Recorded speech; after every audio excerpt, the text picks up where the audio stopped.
Hello everyone, welcome back to Inset CPD, and we are back with Agnes Ngala, myself, and we are with Winnie Mahaga, and we are excited to bring you another exciting episode. What are we talking about today? Today we are talking about something very different, and I want us to look at this from a very professional standpoint. We're looking at teacher-student relationship, but with safeguarding in mind, because I believe that as teachers, it is our role and in fact a mandate to ensure that children are kept safe. So we're going to have this discussion, but with the safeguarding at the back of our mind. And we've had this discussion in the past. Now, what comes to mind when we start thinking about teacher-student relationship, but from the professional standpoint, what is expected of a teacher?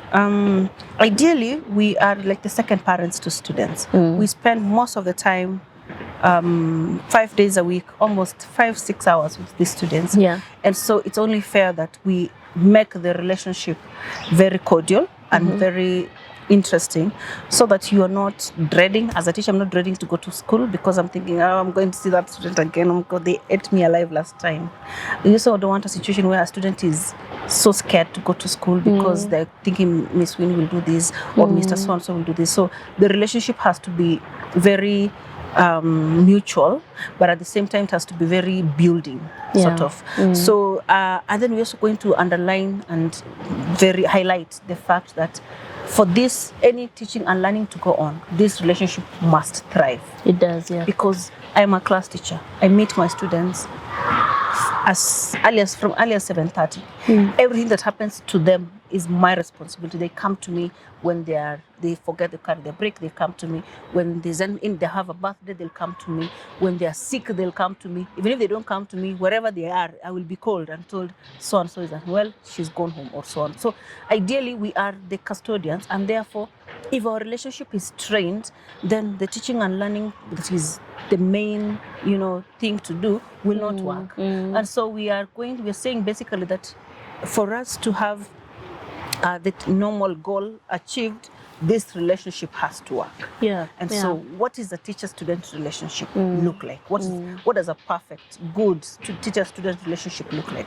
So we can look at it from the individual level, like Miss Winnie and Miss Diane, for example. She's 13-year-old student, but also Miss Winnie and year 11, who are 23, 16 or 15-year-olds. You see the difference?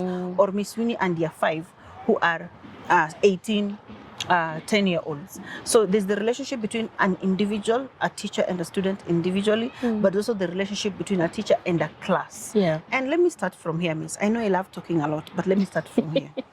When you go to class, I teach French, so I would go to a class, I teach French. I'm teaching the exact same content in, let's say, 2 or 3 different classes. The energy I find in this class, when I go and introduce the exact same topic in the next class, I'm like, hey, no, Banange, this is not the same topic I'm teaching. And then you go to another class, you find so the energy, you kind of naturally just match the energy of the student. So we also are trying to see a situation where, as I'm interacting with students from different classes, am I aware of the needs of these students? And am I deliberately putting in effort to ensure that they enjoy the 40 minutes I'm going to be with them, the 50 minutes, the 1 hour I'm going to be with them? I also enjoy the time that I'm going to be in their presence. And even just talking about that presence in terms of bringing in our students, looking forward, that yearning, looking forward to come to school. When they're young, like as they get into preschool, the teacher's word is law. Teacher said. I know. Teacher said. So when that word is law, they are looking at you as the new authority in their life beyond their parents. And some of the things I've come to discover is that if you cultivate a trusting relationship, the kind of trust that a child will believe what you tell them, and children are quite trusting, if you ask me. No, very trusting actually.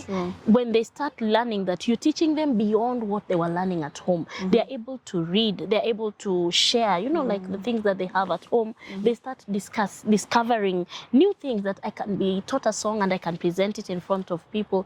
So they realize that their teacher is this superhero, especially when they're younger. And so that relationship has to be cultivated well. But the other bit is the teacher tends to see when the student is sick, like you mentioned, or or when they're struggling with a matter, or when they're within the school and maybe home wasn't right that day. And if they trust you, they'll come and tell you, teacher or miss, I didn't sleep well because maybe there was one or the other thing happening at home, or I got late, the bus left me, and so I feel so bad. So you'll pick that up, and they can always trust you with the small things in their lives because they know you kind of are the superhero in their lives. And this doesn't happen with the younger ones only. If you realize, if you teach in high school, there are those children who come to you when they are experiencing different challenges. Adolescence has its own ups and downs, and it's massive.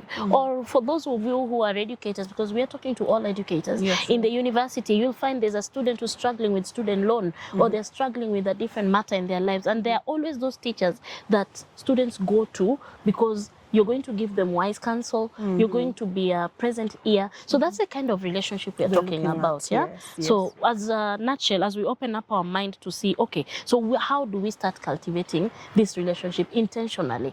How do we start looking as a teacher? By the way, when we are cultivating this relationship, as we are talking, it's a disclaimer. It's very different from grooming a child. It's very different. And I think, let me jump in and say that any teacher who takes advantage of a child, and I'm sorry, I've had this a lot in boarding schools, especially where the teachers have access to the child a little longer than the students who are in a day school, and so the teacher is like the mother, really, and the father. And if you are in that position, I pray to God that He gives you the strength and the knowledge and the wisdom to understand that the role you're playing is so divine. You can not afford in any way to take advantage of a child. That's right. And if there's a teacher who you know who is doing that, please reach out. That's why the safeguarding thing comes in. That's right. We are stakeholders. We are supposed to make sure that they are safe. And so if you're the same one who's grooming them so that when they finish Form 4, you are taking advantage, well, it's already... Even during the school term, like they're still in high school, they're taking advantage of these children.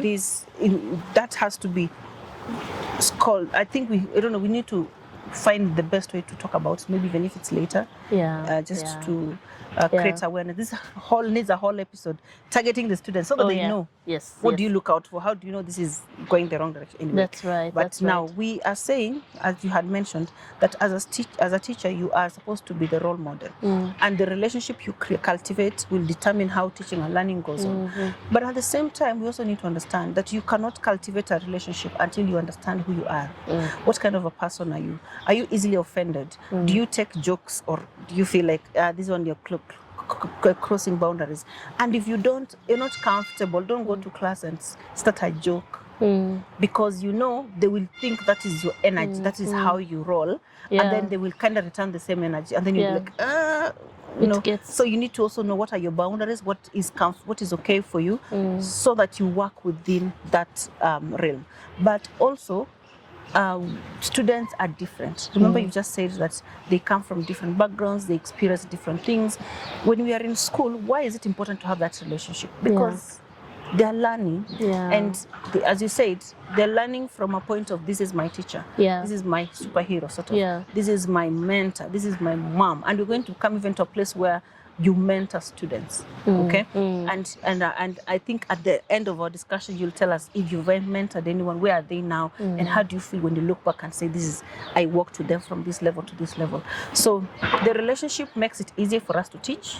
It makes it easy for us to impact knowledge, and in addition, to talk about the hidden curriculum, which is even more important. What are those skills that students need that we will not teach in class? Okay, when you walk into class, what do they see? They see Winnie Mahaga, but who is Winnie Mahaga? You know, why is she a big deal, or is she not? If she's not, what is she doing wrong, such that students don't feel encouraged or in awe when they're in her classes? So it has to start with, who are you? Have you built yourself? Remember, we'll go back to professional development. Do you understand who you are? Do you understand the values you bring to the table? And if a student at one point feels you're not good enough, because there's those who are going to say, I don't like Miss So-and-so because of this and this and this. It is inevitable. It is expected, in fact. Okay. But when that happens, how do you react? Are you going to take a grudge against the student? Now when she comes for consultation, like, I remember what you said, you know, at the back of your mind, and then you don't treat them well. So there's that bit that somehow inherently affects how we do our things. And so we are discussing all those things together. I'm just trying to find which is the right way to go about it. And even as you're talking, I'm just speaking, think about it this way. A student, like why that relationship matters, a student will be comfortable to grasp a difficult concept. They'll find it easy when the teacher understands them. Because now that you've understood yourself as a teacher, then I believe you'll understand this child is struggling, maybe with audio kind of learning. But if I give them activities and they realize, oh, Miss discovered that I enjoy when I'm given activities to do and I understand better. So this kind of teaching relationship allows you to really understand your children and start differentiation from that angle. And if they trust you enough, then they can walk the journey step by step to achieve the highest level of creativity. When you look at the pyramid, the Bloom's taxonomy, the highest point is creativity. But then it is. So I'm wondering, you want me to create, but you don't know me. You don't understand me. And maybe a child just needed a calm teacher. Maybe, have you been in a class where the teacher was too active and that day your vibe was not there? I know. Then you're like, especially if you're in a teenage class. Or that day you're just really low, but the children needed you to be up there. Remember, you're human. So then how do we start cultivating this relationship so that we get a balance? I think we can, maybe Winnie, you can start us off. How do we then start cultivating this relationship? Think about the learner. Think about their age difference. Think about their different dynamics. Because a class has, let's say, 20, 25 children. For bigger classes, even 50. I've been to a class that has 80. So how do you start cultivating a relationship so that students feel seen and they feel heard enough that they will respect your command as your, not from a point of fear, but from a point of they understand I am loved enough to follow you. How do we start cultivating this? Maybe I can answer that by using my example. Okay. When I was in high school, so I think we wanted to choose subjects. And as soon as I came in, before I even joined high school, I loved French. I loved French because my brother did French. So every time he would come home, he's speaking French. I'm like, I want to learn that. So I went to high school, and first thing I was like, where's French? I picked French. And then along the way, of course, I met Miss. The French teacher was awesome. She was nice. She had this kind of aura around her that just made you feel like, even if you've not been to France, she kind of is like the gate pass. She made you feel like she's the gate pass to France. And so that really inspired me. And then now, along the way, now I had to choose subjects. So there was French, there was ICT, and then there was chemistry, physics, biology. So now, my chemistry teacher was nice. My biology teacher was not bad. Now physics, I liked the teacher, but it was not like, the teacher was not doing anything unique, sort of. Just by the mere existence, I just liked the teacher. But now I felt like I like the teacher, but I don't know this subject. I'm really not getting it. So but I used to be top. Like we would all fail as a class. Would all fail, but I would be among the top students. So I think in the very last exam before we chose subjects, I got, was it 57 out of 80? I can't remember. 57 out of 80. And then the teacher wrote encouraging. Encouraging. Do you know, I took that paper, I read it like 4 times.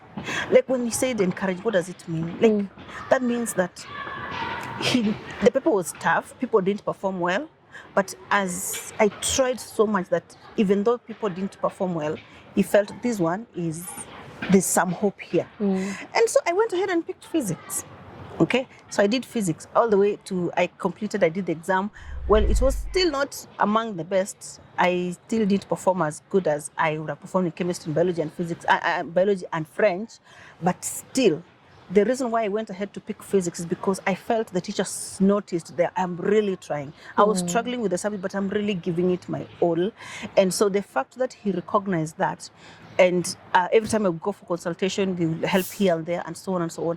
It was a stone throw away. And he was very strict, actually. But at the same time, the fact that he noticed the effort I was putting in, I felt like I would give even more.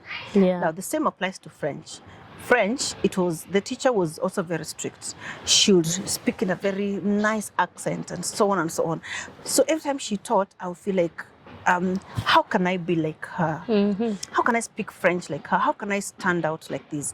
And so the mere fact that I liked the teacher and she was nice, I pushed myself so much, that French was my best subject. So good that I actually went ahead to pursue French. So if I was to meet her today, I'll tell her, Miss, there's nothing unique you did.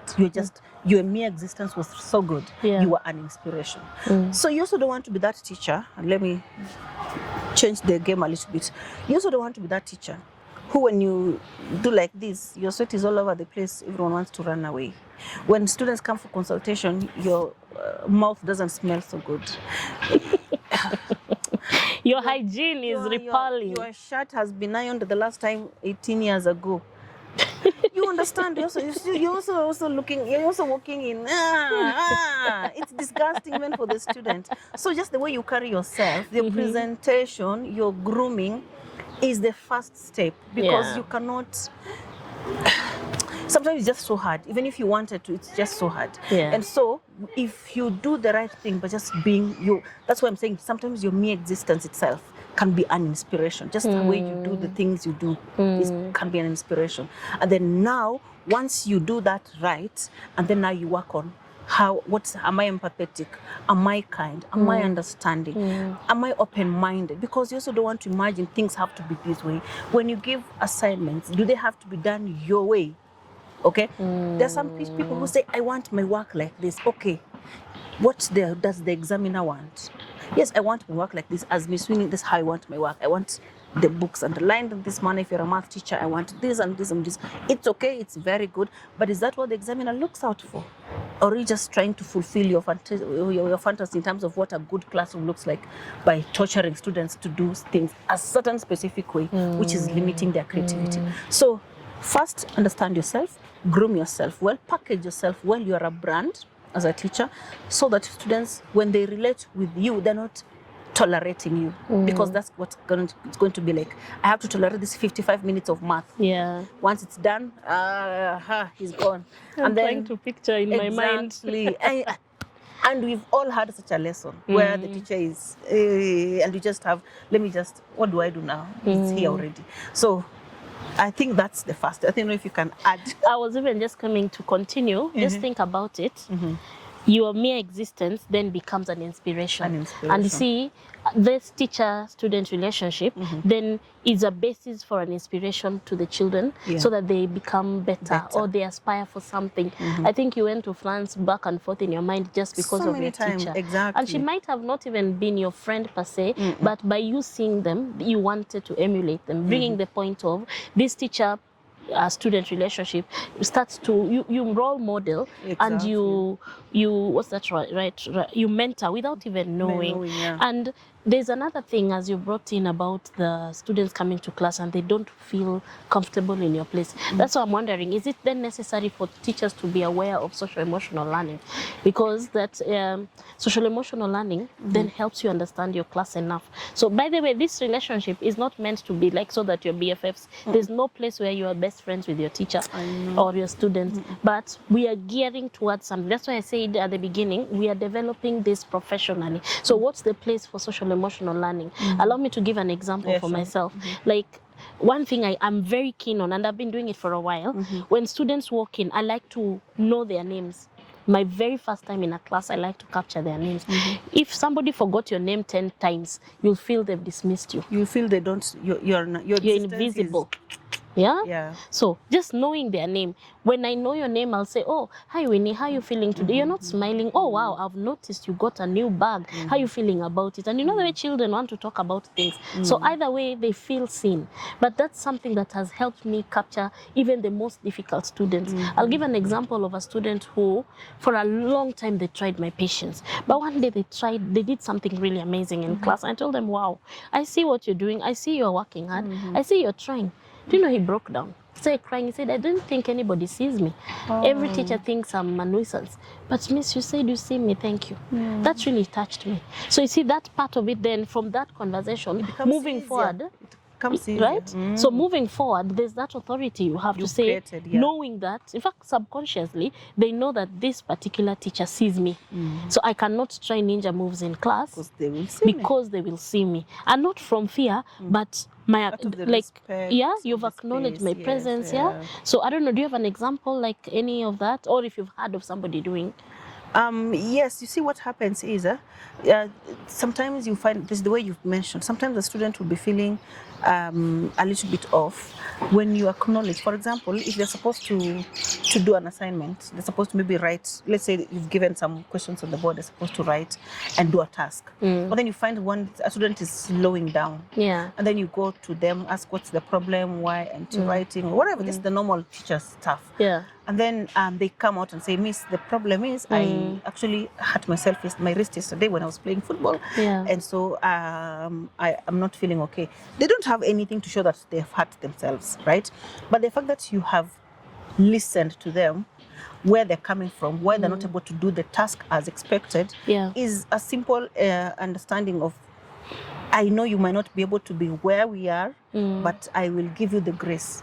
Now, the part where it's easy to grace to create this relationship is extending grace. That's true. And let me explain from my understanding that students are all coming from different perspectives, and you cannot have a one shoe fits all kind of approach, right? True. That's so true. The differentiated approach where a student can do almost some, it's okay, the first one.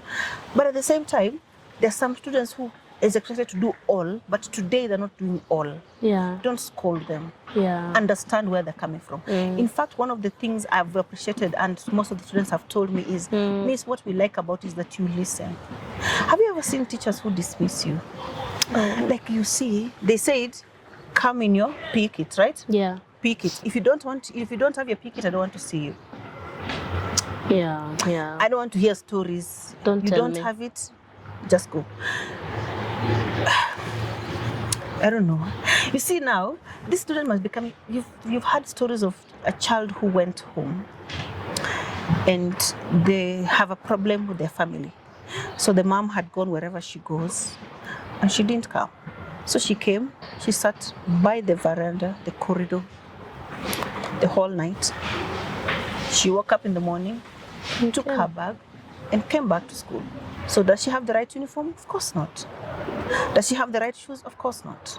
So if a teacher, you're going to say, I'm not listening to any of your excuses. I don't want. There is that student who has not even eaten. She's gone home, slept the night, and come back exactly the same way she went. And she's just managing to get through the day. And just because she's not gotten the right sports shoes, maybe she's not clean, or maybe the shirt is looking a bit, you're going to dismiss her, or maybe she's not done the homework. Of course, how would she have done homework? You understand? That's what so Grace do not dismiss a student, even if it looks it's that student who always has excuses. Just listen.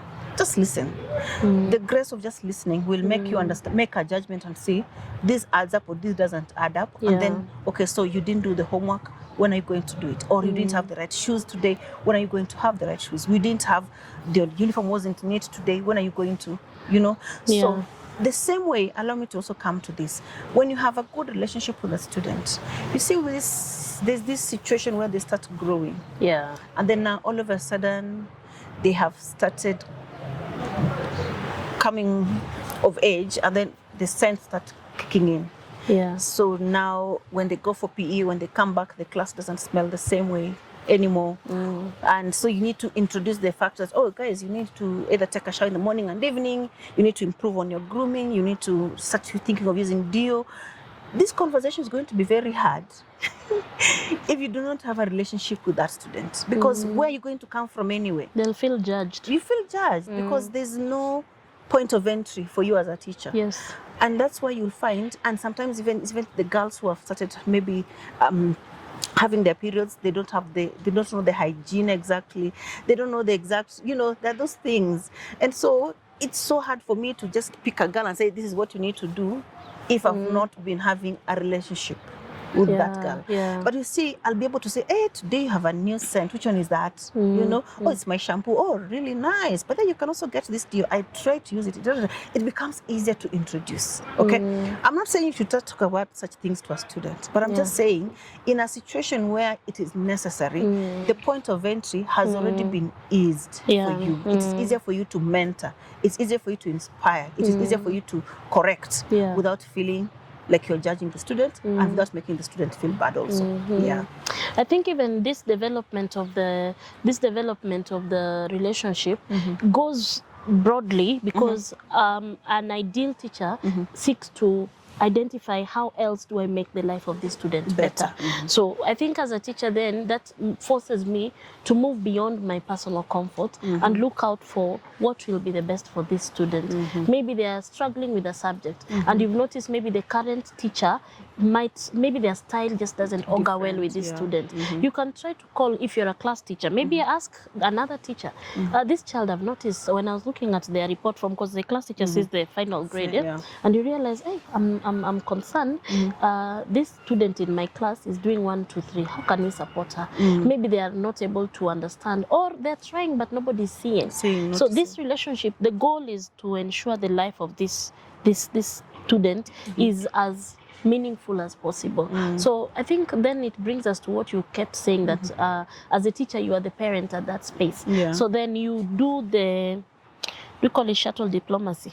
You be the connection between this teacher and the other teacher to support this student. And sometimes as we talk about CPD, there are those teachers who are having it so hard teaching children with learning disabilities, or those who just cannot understand certain concepts. So what do? All these are formed together from the angle of professional development, but knowingly to target students, to support them. You get my point? Yes. Yeah. So now, as we're trying to put this together, what certain steps, maybe we can go through certain steps that a teacher who was just going to class and just finishing the syllabus and going home can now start looking, okay, what are those areas I can do to start helping me develop a positive relationship to support my learners?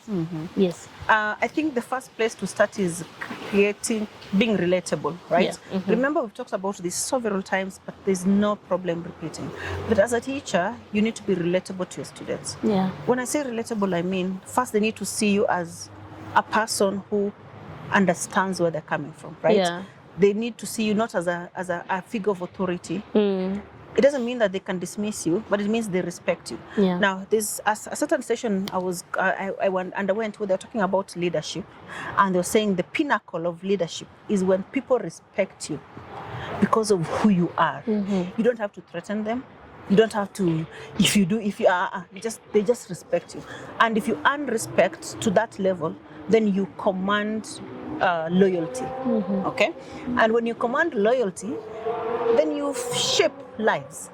Because someone who's loyal to you will feel the need to do what is right by you, so that they don't also offend you, right? And so, because a teacher is a point of influence, everything you do from beginning to the end, knowingly or unknowingly, is affecting the life of the student. So be relatable.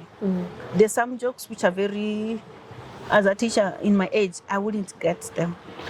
But because I'm relating with teenagers and youngsters who it means a lot to them, there's no harm in knowing 1 or 2 words, okay, that they can relate to when you say them, okay? Because that way you kind of demystify the whole thing of this is a teacher, and you become a stone throw away. You become, okay, so I can talk to her. You can also talk about your routine. Talk about, oh, I love to do this. I said it before, but I'm going to say it. I love to, when we go to class on Monday morning. So guys, before we start anything, so how was the weekend? I pick 2 or 3 students to tell me how the weekend was. Oh, we went to my grandma's house. Oh, we went to eat out. Oh, I actually traveled to Mombasa on Friday. I just came back yesterday evening. I did this and this and this. And then I'll take 1 minute also say, for me, I did this and this and this over the weekend. So what does that mean? As you're sitting on that chair, and as I'm standing here, we are not different.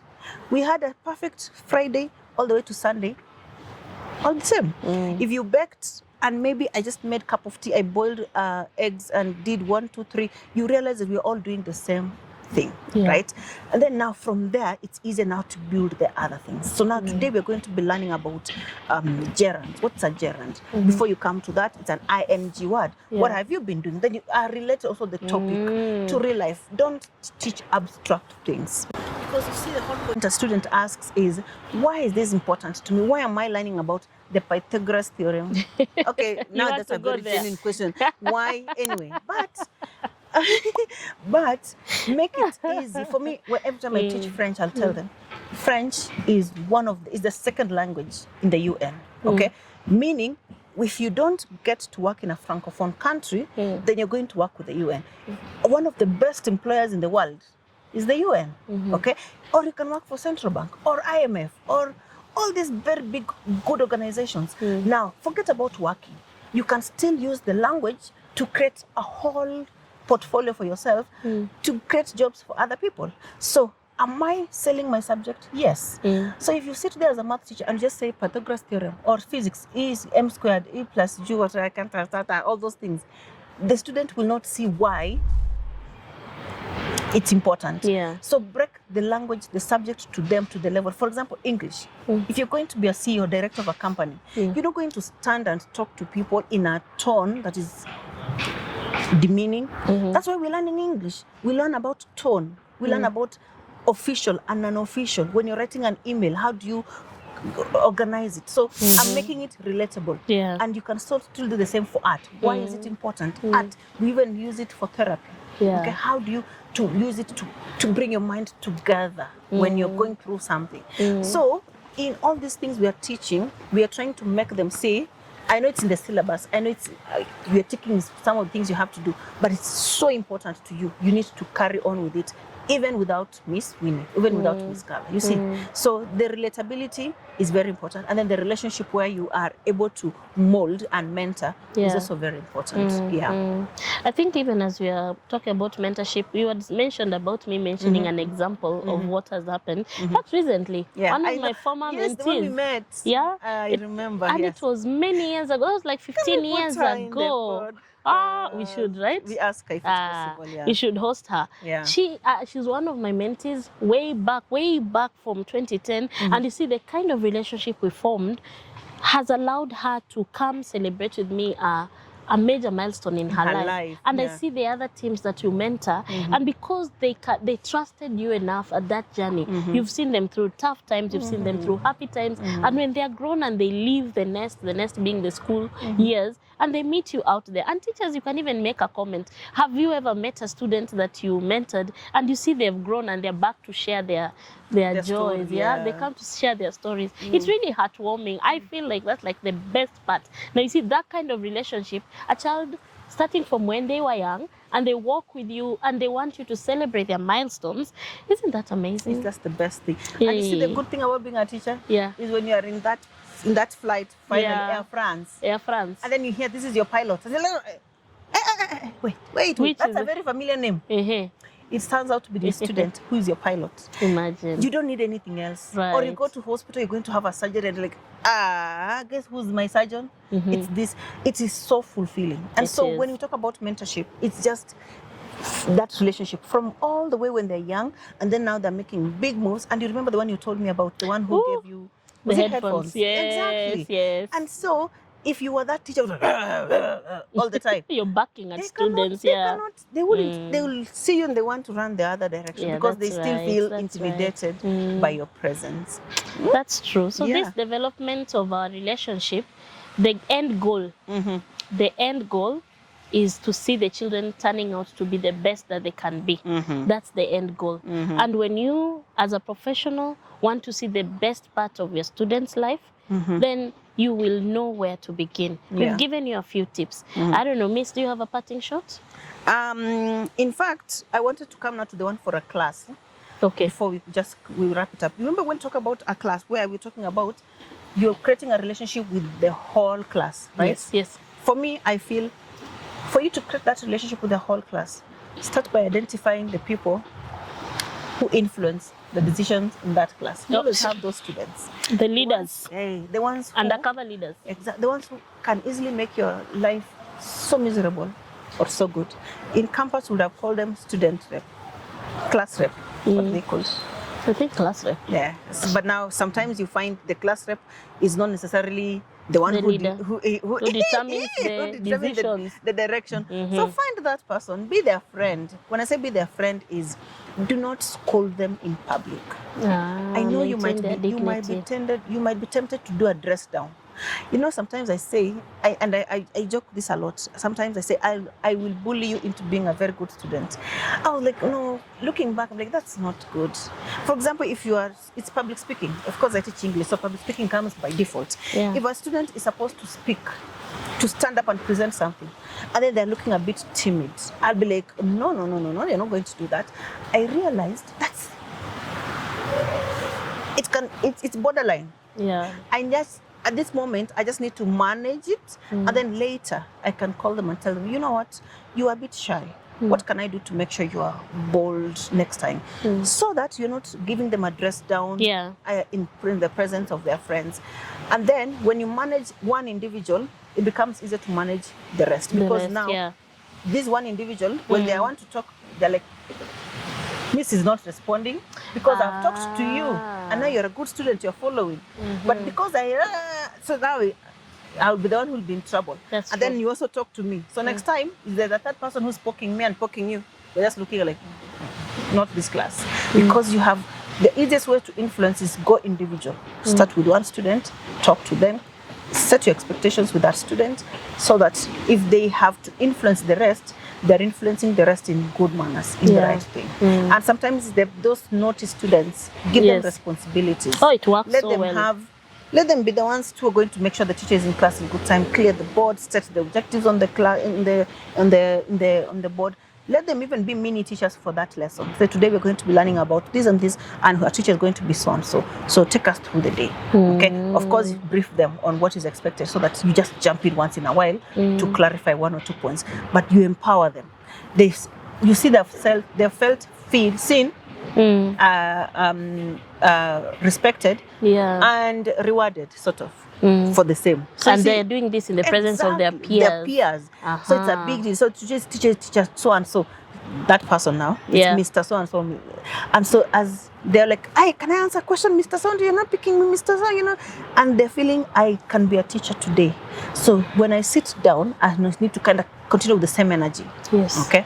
So the relationships are one step at a time, but at the same time, it is very deliberate. And very intentional. Yeah. So we can now do the parting shot.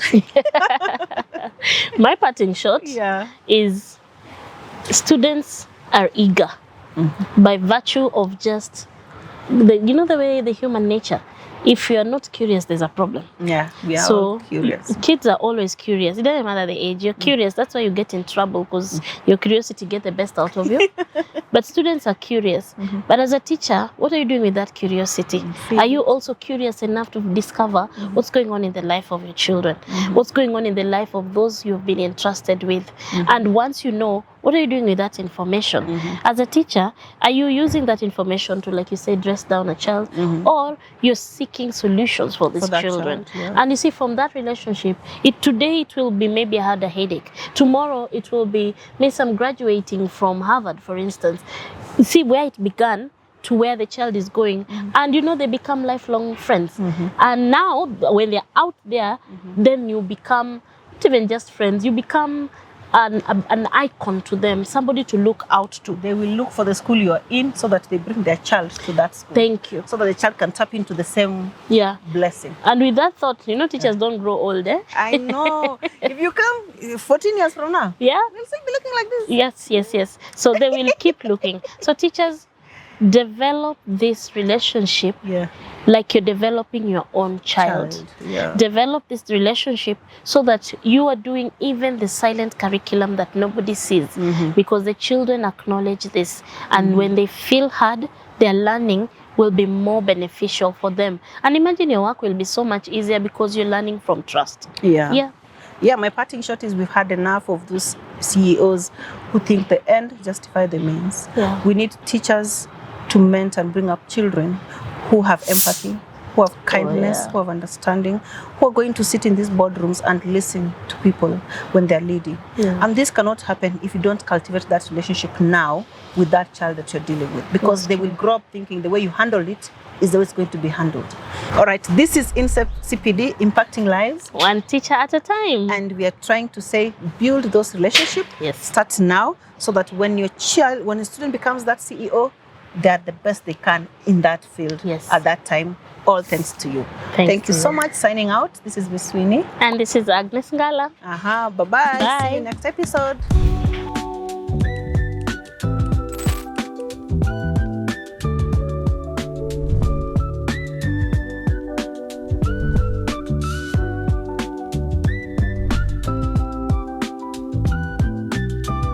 This is INSET CPD Podcast.